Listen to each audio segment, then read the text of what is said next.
पहला मौका नहीं है जब बोइंग के विमान दुर्घटनाग्रस्त हुए हैं। इससे पहले भी बोइंग कंपनी के कई विमान क्रैश हुए हैं। बोइंग कंपनी का कहना है कि बोइंग 787 ड्रीमलाइनर पहली बार क्रैश हुआ है। हालांकि बोइंग का 737 मैक्स कई बार क्रैश हो चुका था। 12 जून को लंदन गैटविक जा रहा एयर इंडिया का विमान AI-170 अहमदाबाद के सरदार वल्लभ भाई पटेल अंतर्राष्ट्रीय हवाई अड्डे के पास उड़ान भरने के कुछ ही देर बाद दुर्घटनाग्रस्त हो गया।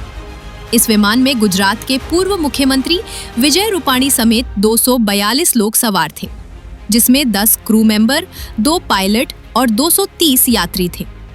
हादसे में बोइंग कंपनी का B787 ड्रीमलाइनर शामिल है।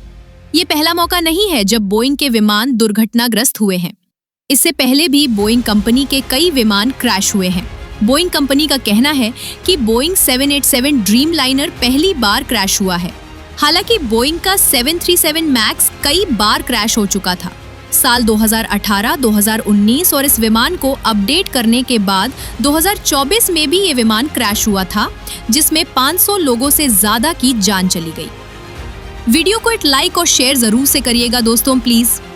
अब सवाल उठता है कि इस तरह के हादसे में अगर यात्री की मौत होती है तो उनके परिवार को कितना मुआवजा मिलता है और इसे कौन देता है।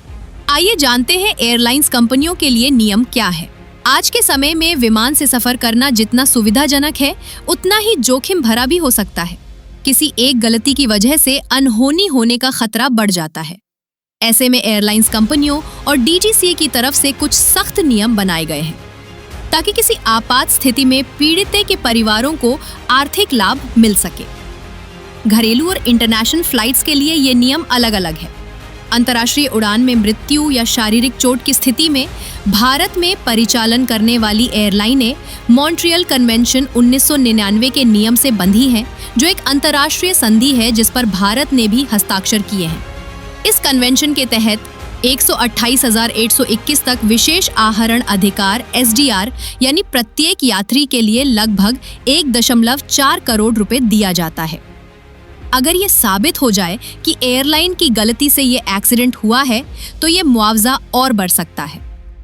ये मुआवजा अंतर्राष्ट्रीय उड़ानों पर लागू होता है, लेकिन नागरिक उड्डयन महानिदेशालय